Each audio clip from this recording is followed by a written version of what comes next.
différence entre âme et esprit. Comment définir l'âme et l'esprit? Quelle relation entre les deux? La triade corps, âme, esprit est incontournable dans l'approche philosophique et métaphysique de l'homme. On parle de la triple nature de l'homme.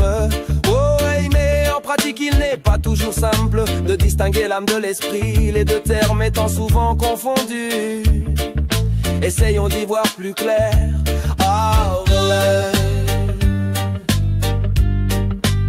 L'âme est le siège de l'activité psychique et des états de conscience d'un individu. L'âme porte l'ensemble, les états et dispositions intellectuelles, morales, affectives qui forment l'individualité. Autrement dit, le moi profond, l'âme est liée à la conscience, à l'ego, mais aussi au cœur, à la raison et à l'intellect. Elle peut donc être attirée vers le bas, la matière, ou vers le haut.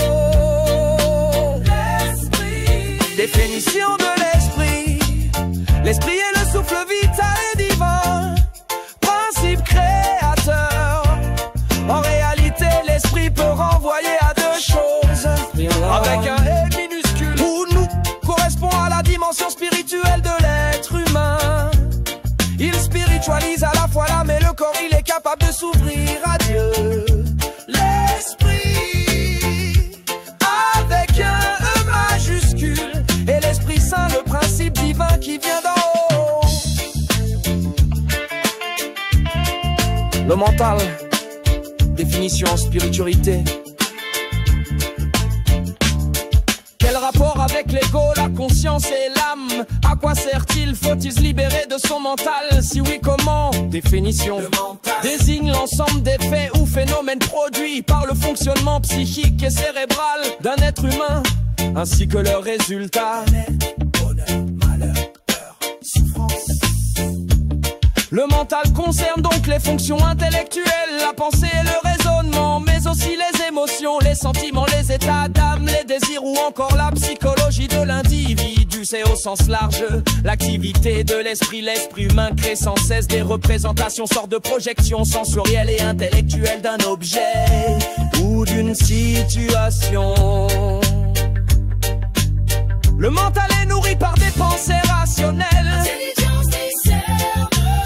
aussi bien que non rationnel. Jeu de pensée, émotion. Phénomène propre à l'être humain, le mental peut être conscient. Je suis conscient des pensées qui m'apparaissent ou que je produis, ou inconscient. Je laisse entraîner, dominé par mes pensées. Je suis dans un état de rêve ou de sommeil. Maîtrisé. Je raisonne, je fais appel à la logique, ou non maîtrisé. Je me laisse entraîner par mes envies, mes peurs, mes pulsions, et la plupart de mes pensées me ramènent au passé ou me projettent dans l'avenir. Sur le plan de la spiritualité, le mental est parfois associé à l'âme, mais il est souvent accusé de déformer la réalité. Il serait à l'origine de fausses croyances, il serait un obstacle à l'atteinte de formes supérieures de conscience. Il est souvent décrit comme un flux ininterrompu de pensées ressassées, parfois obsédantes, souvent fausses, pouvant mener à la souffrance et au malheur. Il est vrai que le mental est par essence difficile à maîtriser et impossible à arrêter. La béatitude en spiritualité. Définition. En quoi consiste la béatitude? Comment l'atteindre? Quel rapport avec le royaume de Dieu? En spiritualité, la béatitude du latin ambitude, bonheur, est synonyme de félicité. C'est un bonheur parfait, calme et durable. Cette absence de trouble est rendue possible par la disparition de toute forme d'orgueil. L'individu renonce à lui-même, il se met en retrait pour laisser place à plus grand que lui. Dans le christianisme, la béatitude peut être définie comme la félicité des élus au royaume de Dieu.